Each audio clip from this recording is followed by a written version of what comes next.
Hello everyone, welcome to another episode of Manage Wealth with me, Divya Tusnial. Today we have a very special guest, Vineeta Singh, the co-founder and CEO of Sugar Cosmetics, India's fastest growing beauty brand. Hi. Hi, how are you? Good. Nice to meet you, Divya. Same here. Nice to have you here on my show. Yes, I am very excited about this as well. Same here. I was also looking forward to be with you and catch up on this conversation. Yeah, thank you so much. And I just watched your episode with Yashish. Okay. I'm a big fan of what he's doing. So. Oh my God. So yeah, tough shoes to fill into. Yes.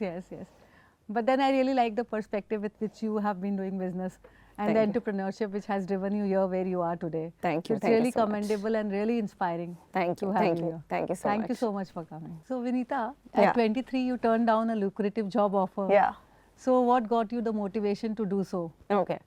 So ever since I was 17 years old, I had decided I'm going to be an entrepreneur someday. And since this is a managing wealth show, I have to say that for great rewards, you need to take great risks. And when you're younger, you do feel that everything is possible. So I thought that, since I'm young, I don't have any financial liabilities. It was a good time to start off right after I finished my post-graduation.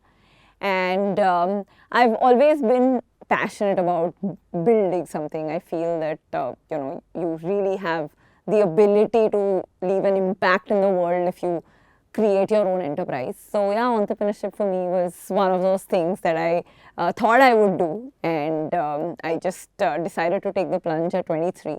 So being an ultra marathoner and triathlete has actually helped you imbibe some kind of culture of not giving up in your business. Absolutely. I can't tell you how much I've learned from all my races. I started doing these races, the marathons and the triathlons, because, like an entrepreneurial journey is very long and it takes many, many years before you see some success. Whereas like you sign up for a marathon or triathlon because, the excitement and the entire, that entire entrepreneurial journey, you can actually zip it into 6 months because, you go through that thing where you sign up for a race. Like when we signed up for the Ironman, my husband and I, we both did the Ironman, the triathlon together in Austria. Everybody thought that it was impossible because of the fact that it's like a 4-kilometer swim and then a 180-kilometer bike ride and a 42-kilometer run. All of that you have to do within 17 hours. So did you actually finish that? Yeah. Oh my God. Finish that, yeah. So at that time it seemed like it was impossible. And just like starting a business, right? That goal is so big and so unfathomable that everybody tells you that, it's stupid to even think about trying that. But then you sign up, you don't have an option, and then you start training. And once you start training, there are so many days that you have like setbacks. You have like a bad day because you had like a terrible timing, you got an injury, you feel burnt out. All of those happen. And then, you somehow find the courage to keep going.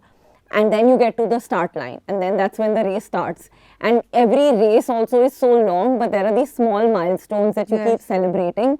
And then you go through the roller coaster of, wondering whether you will ever make it, wondering if it was the wrong decision to sign up for this race ever, wondering if, you will make it in time before before the cutoff and when you get the medal, all of that, and then finally finishing. So I think that whole process is very similar to an entrepreneurial journey. And so I've learned a lot. I've learned to not get too disturbed by all the setbacks because I now assume that the setback is part of the journey. It's like an algorithm that you have to go through 20 failures, rejections before a good thing happens.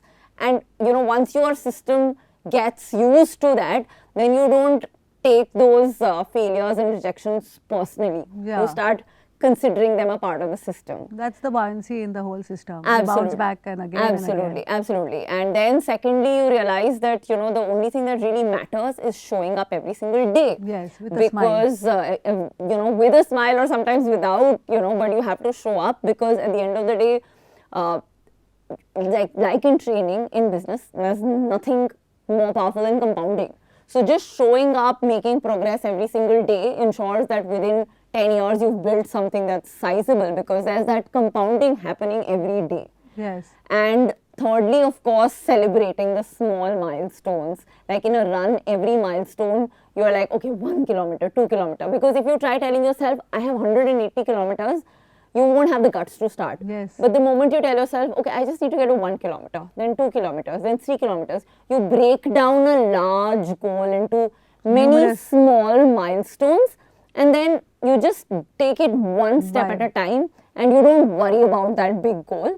And suddenly you realize that you made progress. finished, yeah. Because, you know, we always underestimate what we can accomplish in 10 years. We overestimate what we can accomplish in 10 minutes. Yes. So, but if you break down your 10 years into smaller milestone, it just keeps you going. That's So, an important lesson for all the viewers. Yeah. That if you break your bigger goal into smaller pieces and celebrate each and every milestone, absolutely. then you definitely have to be reaching the finishing line. Absolutely. And then, of course, the last and most important thing is you have to enjoy the journey. So, but then we've always heard that you've supported women Yeah. in their entrepreneurship. Yeah. So, what would you like to tell on women who have always been struggling to manage their capital or get a capital for their business ventures? How are Yeah. they different from their Yeah. male counterparts? What do you Yeah. think? Yeah. So it is, there are statistics globally that show it's much harder for women to raise money.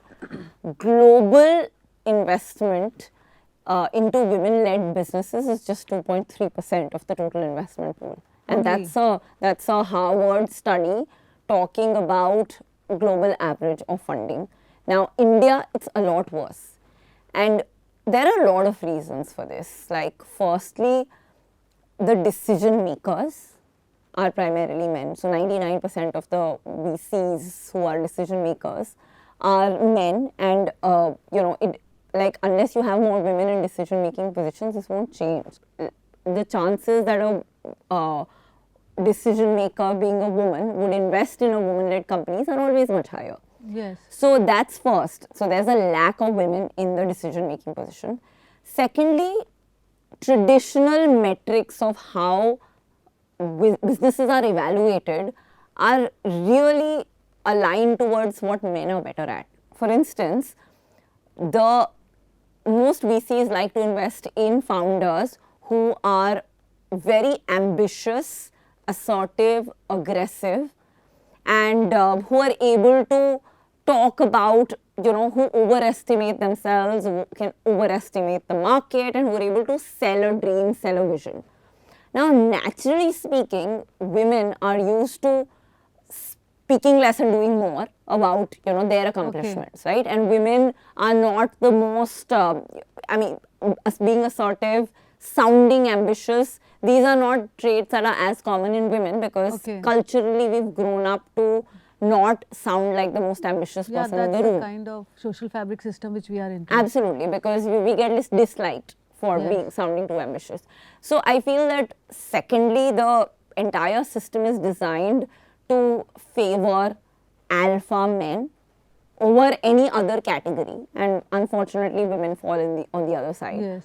And then thirdly, I feel that a lot of women, if you meet women entrepreneurs, actually like almost 25% of startups have women entrepreneurs. If you look at including like the smaller mom and pop kind of businesses that happen in India. And in India, there are so many women who are entrepreneurs coming out of a need where, you know, they started something from their homes because they needed the money, and it's not seen as like a glorious profession, but seen as something that they ended up doing because they needed to have like a double income for their family. Yes. Now, all of these women are typically running businesses which are around fashion, arts and craft, food.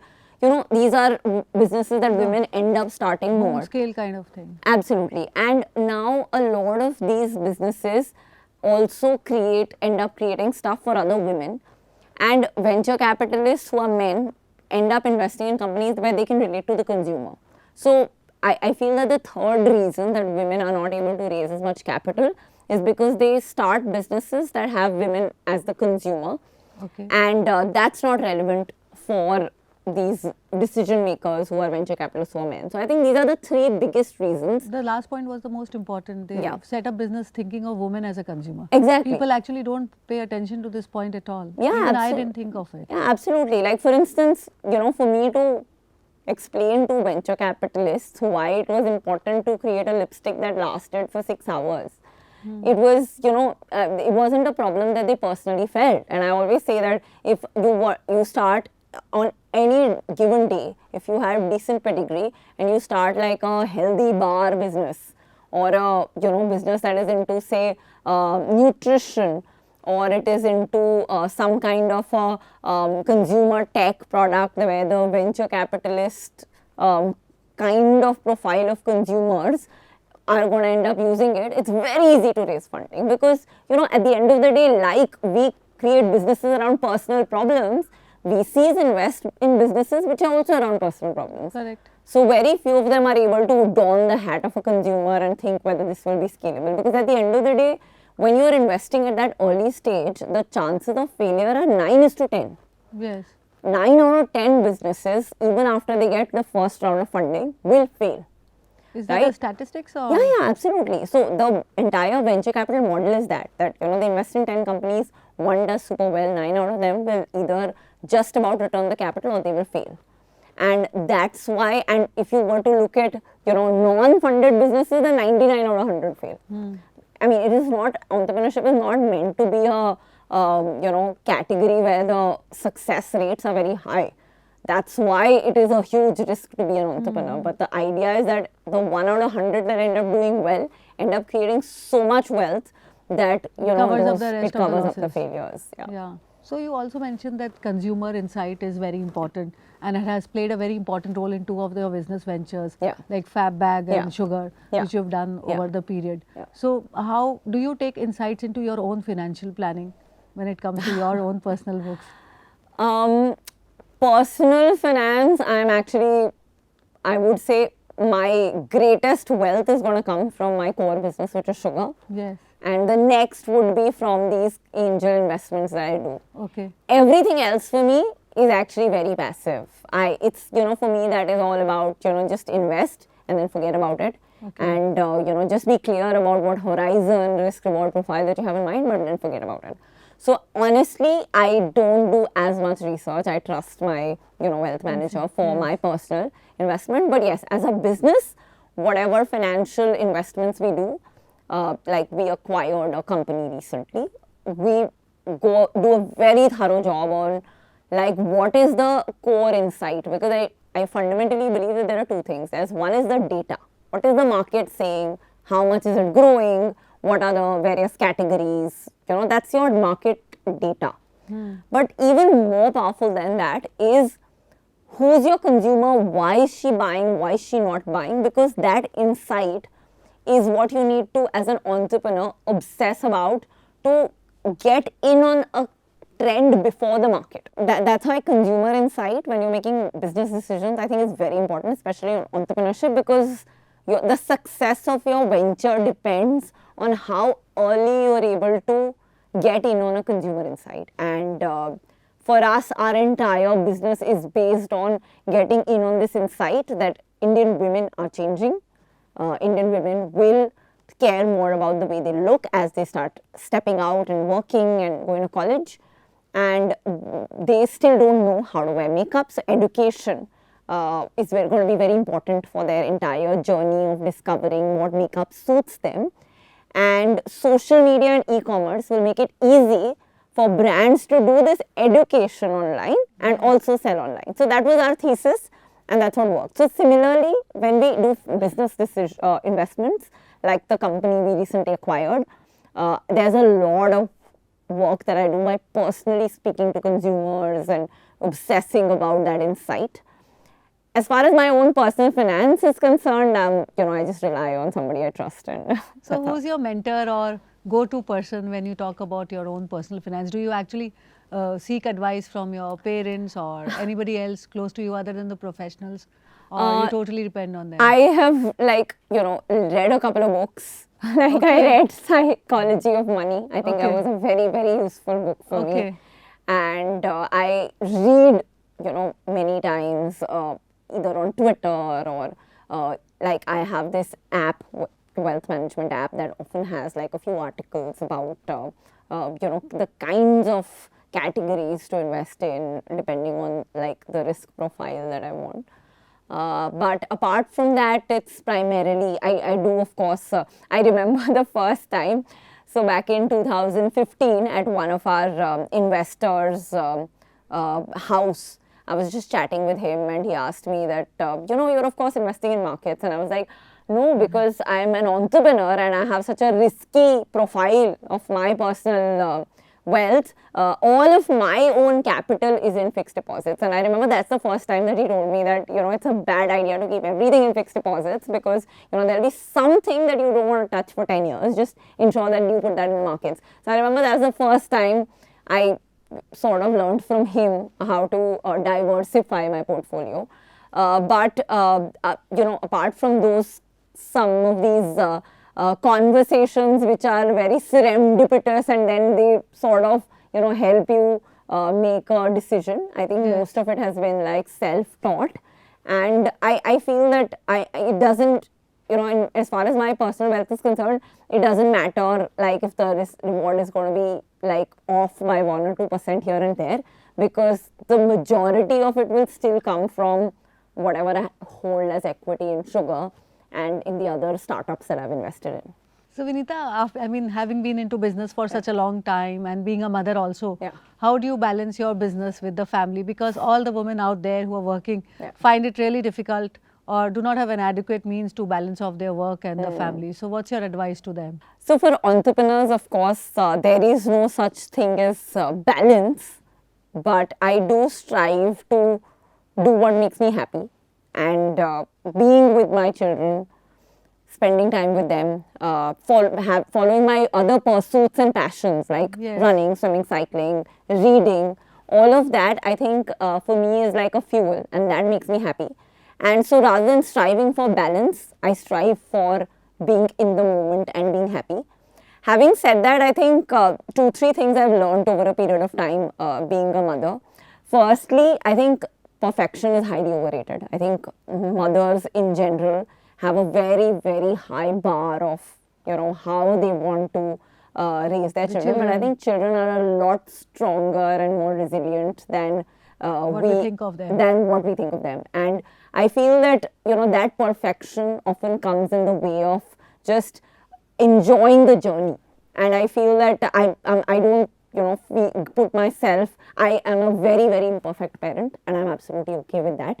And I feel that that makes sure that I don't put unnecessary pressure and guilt on myself, because I feel that women in general end up not being very good at guilt management, very good at time management, but not so good at guilt management. True, but then that will never change the kind of society which we are. So I think there are 2 things that we need to change. One is, of course, our own guilt, which is a part of the whole process, because whatever time you have with your children, you can destroy that by feeling guilty all the time, right? So and second, most important, is asking for help and relying on a support system. I feel that there are just so many initiatives that organizations do in getting women to get equality, but much more important than that is the work that needs to happen at home. So I am very lucky that I have a partner who takes on 50% of the responsibility and puts in 50% of the hours in the whole parenting and managing the house journey. And if it is not at 50%, then I will ask for it, because I feel that, as somebody who has a career, that is a right. And for women, I feel that's a huge challenge, because in India, as per like a study that was done by the Melinda Gates Foundation, women end up doing 6 times more unpaid labor in India than men.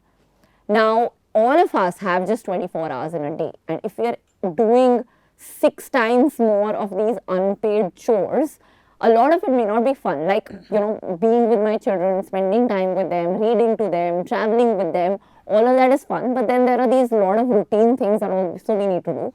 And I have a support system around that. I'm very lucky. When my kids were younger, I got my mom to come in and help out. My husband helps out. I have help at home. And I don't feel guilty about taking all that help, because I feel that for women, that support system is very important. Very important. In fact, who you choose as a life partner and how